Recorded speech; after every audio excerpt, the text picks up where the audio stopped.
بسم الله الرحمن الرحيم السلام عليكم ورحمة الله وبركاته دمانتين با أمد الرئيس سومالي لان مركزتوها جوجتان يا هول كستوها هايسان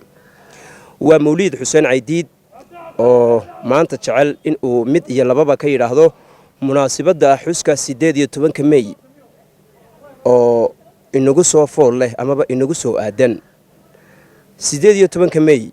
وسند قردي كوي صدناد إكسو وريكتي markii aynu gooni uga go'nay wixii la isku oran jiray Soomaaliya 18 May 1991 18 May 2022 koo iyo 30 sano ayaa laga joogaa ilmihii maalintaasi dhashay waxa uu noqonayaa koo iyo 30 jir haddaba dhalinyarada xilligaasi dhalatay ee aan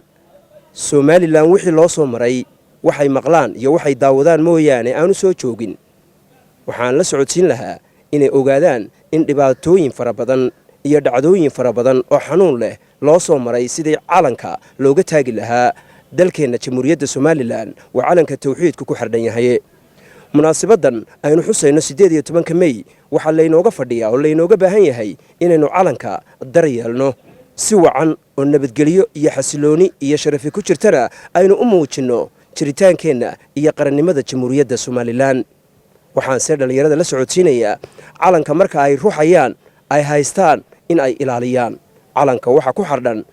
tawxiidka laa ilaaha illa allah muhammadur rasuulullah calanka waa inaan meel xun la dhigin waa inaan xashiishka lagu darin waa in aan si aan wanaagsanayn loogu ciyaarin waxa loo baahan yahay calankan nafa fara badan ayaa loo soo huray inaynu ilaalino oo aynu daryeelno meel wanaagsan aynu dhigno si wanaagsan aynu ugu dabaal degno waxaan idin leeyahay dhamaantiinba guul iyo gobonimo Soomaaliland jiritaankeeda iyo qarannimadeedu waa mid aad iyo aad aynu ugu faraxsanahay maalin ayaynu heli doonaa ictiraafka iyo waxa aynu doonayno wufuudda kala duwan ee dalkeena imanaysa waad arkaysaan iyo sida wanaagsan ee dalkeenu uu markaasi u socdo nabadgelyada iyo xasilooniduna iyo jiritaanka qarannimada Jamhuuriyadda Soomaaliland waxaynu ku gaaraynaa meel wanaagsan nabadgelyada inaynu ilaalino oo aynu markaasi sharafta qarankeena aynu dhowrno waa lagama maarmaan waxa muhiim ah inteena Hargeysa iyo Soomaaliland ku dhalatay